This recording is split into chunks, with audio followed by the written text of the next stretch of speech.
Right, so thank you very much everyone for joining us here again for this post-match press conference following India versus Namibia. We're joined by India head coach Ravi Shastri, who will be taking questions, first from in the room here in Dubai and also via Zoom. If you do have a question on Zoom, please can you put your hand up. If you are selected, you'll then need to unmute yourself, ask your question, and then mute yourself immediately afterwards. So can we start with questions in the room, please? Hands? Hi coach, first of all congratulations on a great tenure. So my first question is, what is the best thing to have happened in this Virat Kohli Ravi Shastri era? It could be result, development or anything you wish to answer. I mean, just the quality of cricket this team has played over the last 5 years across all formats. The performances are there for everyone to see. When you perform in that fashion, where you go across the globe, across all formats and beat teams, then you know you're part of one great cricket team. And I'm not saying a great cricket team India, I'm saying one of the great cricket teams in the history of the game. Because if you look at those kind of performances, they don't happen often. You've got to have a bunch of players who are fit, hungry, fearless, have the quality, have the belief, and then to stay fit so that you can play those 5 years together and go across the globe and perform everywhere. I mean, if you look at, if you want the real highlights, nothing beats Australia. England, you know, we are up in the series. It'll be the longest time we'll be up in the series, you know, till next year. I might be commentating on that game, for all you know. But I'll keep that 1 year, you know, it feels good. But white ball everywhere. You know, you beat West Indies in the West Indies, you've beaten Sri Lanka and Sri Lanka, good team. So all round, it's been fabulous. You know, yes, we are disappointed with the result in the first 2 games here. And let's be honest, I'm not here to make any sort of excuses. We lacked the daring in the second game against New Zealand. I know the toss was important, and as you've seen in the last 3 games, how important it is. And I do feel it will continue to be important, though not as much now as the weather has cooled down a bit. But still, so it's something for the boys to learn, and they'll get an opportunity again next year, because not often you have World Cups in 12 months. So hopefully, you know, they'll go and kick some butt there. Ravi, dressing room तेरे लिए तो एक घर जैसा है. तू पहले भी ये घर का हिस्सा रहा है एज अ प्लेयर. अब कोच बन के आपने 5 साल ये काम किया है. तो पहला टेन्योर ये टेन्योर में फ़र्क क्या था? कितना चैलेंजिंग था? आपने सोचा था उससे ज़्यादा कितना चैलेंजिंग था ये कोच का हिस्सा? और ये अब फिर से छोड़ने के लिए आपके दिल में क्या है? मेरे ख्याल में मैं जब पहला टीम के साथ था वो 2007 में था, वो तो सिर्फ 1 महीने के लिए था. उसके बाद मैं 2014 में आया, तो मेरे ख्याल में मैं एक्चुअली 7 साल हूँ उधर. सिर्फ नाउ प्लेयर और कोच ड्रेसिंग रूम तो वही होगा. लेकिन मेरे ख्याल में जो मुझे जॉब सेटिस्फैक्शन मिला है ये काम से, वो बहुत बढ़िया है. क्योंकि कोई एशियन टीम ऑस्ट्रेलिया को हराया नहीं था 70 साल में. हमने 2 बार हराया, और वो मामूली बात नहीं है, वो तो दुनिया को पता है. कोई भी कंट्री से पूछो उनको पता है. और फिर इंग्लैंड में परफॉर्मेंस, फिर वाइट बॉल का इम्प्रूवमेंट, स्टैंडर्ड ऑफ फील्डिंग का इम्प्रूवमेंट, जो वर्ल्ड क्लास प्लेयर्स बने रास्ते पे. यू नो, अगर देखा जाएगा ये टीम में काफ़ी वर्ल्ड क्लास प्लेयर्स थे. अगर आप 2014 में जब मैं डायरेक्टर बना टीम का, वो सब सेम चीज़ है भाई. डायरेक्टर, कोच, ये वो तुम लोग अलग अलग नाम देते हैं, मेरे लिए तो वही है. तो काफ़ी चीज़ हो चुके हैं. लेकिन अगर आप मुझसे पूछा कि क्या आप चाहते थे वो टाइम पे, तो ये टीम से मैं ये बोलूँगा कि ये टीम ने ओवर अचीव किया. जो मेरा सोच था उससे ज़्यादा चले गए. वो एक ही चीज़ मिसिंग है, वो है आईसीसी टूर्नामेंट. उनको चांस मिलेगा. अभी राहुल द्रविड़ आया coach, you know, I wish him all the luck. He's a great player. He's got the stature. He's done the yards as a coach to further take this team, you know, over the next few years and raise the bar. So I wish him all the luck for that.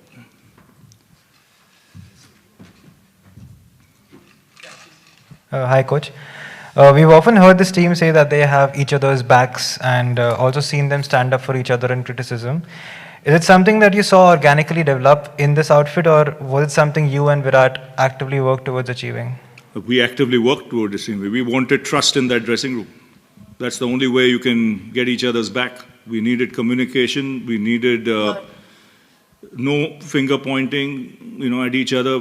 We needed the word "I" to be thrown into the dustbin, and the word "we" coming in, and created a culture that had to be obeyed and followed. And with Virat leading the way, he's been one of the great ambassadors for the games, especially when you look at red ball cricket, the way he's embraced it. And it's allowed other players in the team to follow suit. You got to give credit where it's due. So it's a team culture which was impressed upon the team to follow, and they followed it to the hilt. They played fearless cricket around the globe. And one thing I would say, this is not an excuse, but this is a fact. When you're 6 months in a bubble, this team, there are a lot of players in this team who play all three formats of the game.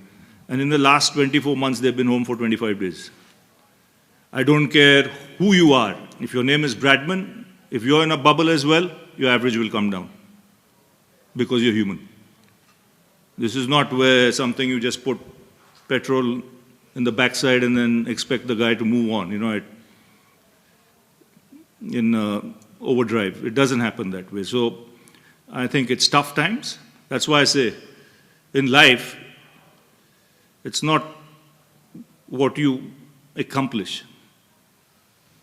It's what you overcome. And that's what this team has done. They've shown the drive to hang in there, no complaints, but sooner or later, the bubble will burst. So you've got to be careful. Coach, you touched upon the bubble fatigue factor. Just taking that on, from a management perspective, did you try and reach out to the administration in order to possibly get some sort of a break for some of these guys ahead of a World Cup? Or is it impractical to expect a World Cup being prioritized over IPL? I understand that the times that's not my job. First of all, it was already done. That is something I'm sure the administrators, not just from India, from BCCI, it's the others around the globe who will also be looking at it to, before big tournaments, to ensure that there is a little bit of gap so that the guys are mentally fresh and ready to play. And in the last 5 years, have you actively worked on, or has Indian cricket reached a stage wherein if a player actually wants a break, he can raise his hand and can come back and grab his place back? Absolutely. The communication has been free. We've managed players, especially with their training methods and everything. And it's one thing, we were never short on communication. Everyone was free to speak. No one was treated as a junior. There was no senior and junior on this side. Everyone had the freedom to express himself. And I think it's been one heck of a journey for me, personally. I know it's my last day in the dressing room. I just spoke to the boys.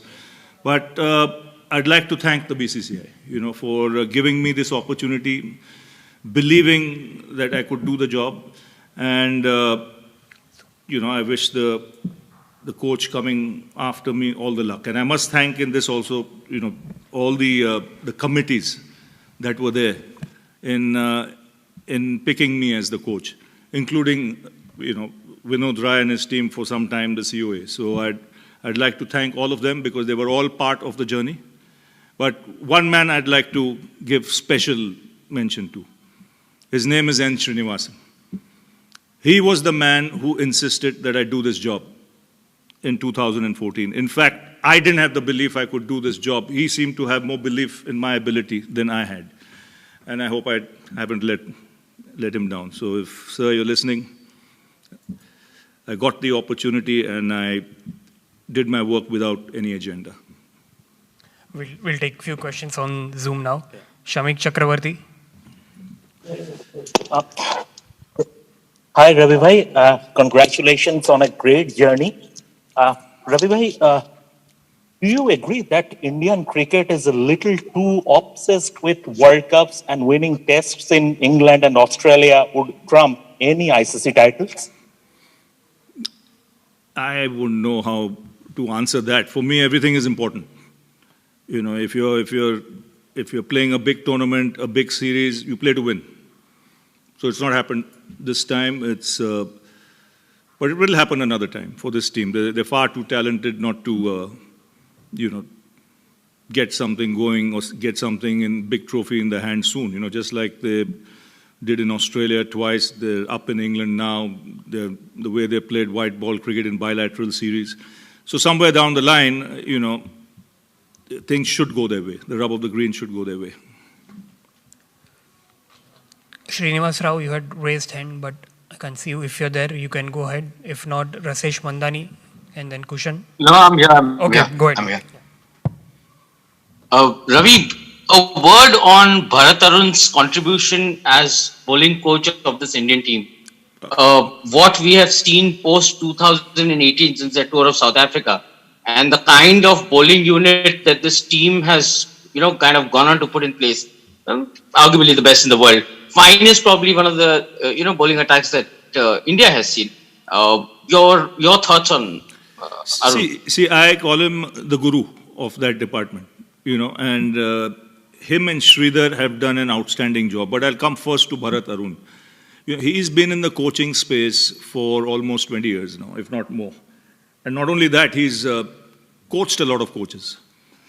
He's conducted a lot of courses, he's certified a lot of coaches, and then come to do this job. And that's the prime reason I picked him, because I wanted to pick people from my stable, which is the NCA, right? And I happened to be the chairman there for some time when a system was put in place. And that's the time guys like Sridhar and Arun came into the fold with Dave Watmore there, And his, I think, biggest plus point is his ability to communicate with the bowlers. He will not change anyone's technique for the sake of it unless he has a solution or unless he explains to the guy why he should do it. No, for the sake of doing it, he won't. He instilled professionalism in a unit by his communication skills to let them know that this is what we expect from a bowling team, not a bowling individual. Now, that is not easy. So that is something specific that he did. He ensured that that happened. And then I'll go to Sridhar, who I think is one of the best fielding coaches in the world. He is outstanding. All I had to tell him was, I want this to be one of the best Indian fielding sides ever. That was my diktat to him, and I said in every match I want to see the bar raised. There was no messing around. It had to be done. And similarly with Arun, as far as professionalism came to bowling as a unit. It took time, but it happened. Hence the results. Ravi, a couple of questions from my side. Firstly, which are the areas where you see India's T20 team needing to improve looking ahead and lead up to the next World Cup? And the next one, with Virat's decision to give up T20 captaincy, India will have separate captains for separate formats. How do you see that panning out? I think it's not such a bad thing because of the bubble and because of the amount of cricket being played. The players need to be rotated around and given the space they need to spend some time with their families, see their parents. Because like I say, when a guy doesn't go home for 6 months, he might have his family with him. But if he's got parents and other family and you don't get a chance to see them, it's not easy at all. So I think it's not such a bad thing. And I think in Rohit, you've got a very capable guy. He's won so many IPLs. He's the vice captain of this side. He's ready in the wings, to take that job. And as far as the T20 team goes, I think we'll always have a strong team. We might have not won this World Cup, but I think going forward, you'll continue to have a very strong team because the IPL throws a lot of young players, into the mix. And Rahul will have his own ideas on how to take this team forward, and I see it still being a very good team. We'll take last few questions. Kushan Sarkar, Prakash from Crickbuzz, and then Venkat Krishna. Hi, Ravi bhai. Yeah. My question is, looking at Hardik Pandya, how it panned out, his fitness and everything during this World Cup, do you see a space for a few more all-rounders probably, so that there is not much over-dependence on probably one guy like Hardik Pandya? No, I think it always helps when you have, one or two players in the top order who can bowl. We've always had that in the past. Unfortunately, we don't have too many now, so that might be the way to go. To ensure that in the top 6 you have a couple of guys who can roll their arm over, even if it's 4 overs between them, that will help.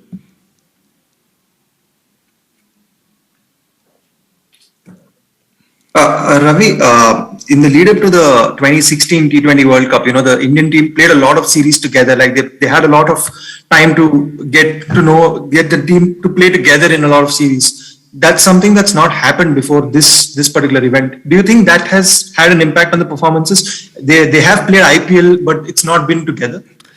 See, you can the cricket itinerary is so packed that you can do only one thing at a time. So at least they played some T20 cricket in the IPL. I just wish the gap was a little more. That's it. Coach, this is Venkat here. What is the one thing that you're going to miss going forward? And what is one thing that you think was missing in the during your tenure? I don't think anything. I don't look at the missing parts. I look at the part. There were 10 missing parts when I took the job. Now there are only 2. So that someone, or 1. So that someone else can fill in the future. I'm happy with the 9 I got. I would have been very disappointed if I'd filled only 2 parts and 8 were vacant. Final question from the group here. Coach, you have seen some great highs and lows as well in your career. But on emotional quotient, how emotional is this particular day for you? Very emotional, because I've been part of this team for 7 years. They're a great side. I'm telling you, you don't say that too often. It's one of the great sides to have played, cricket at the highest level in the history of the game, when you look all round. So let's not take anything away from that. And for me to be part of that journey with the boys, and for the boys to respond and raise the bar in that fashion, leaves you going from the dressing room emotional, but a very proud man.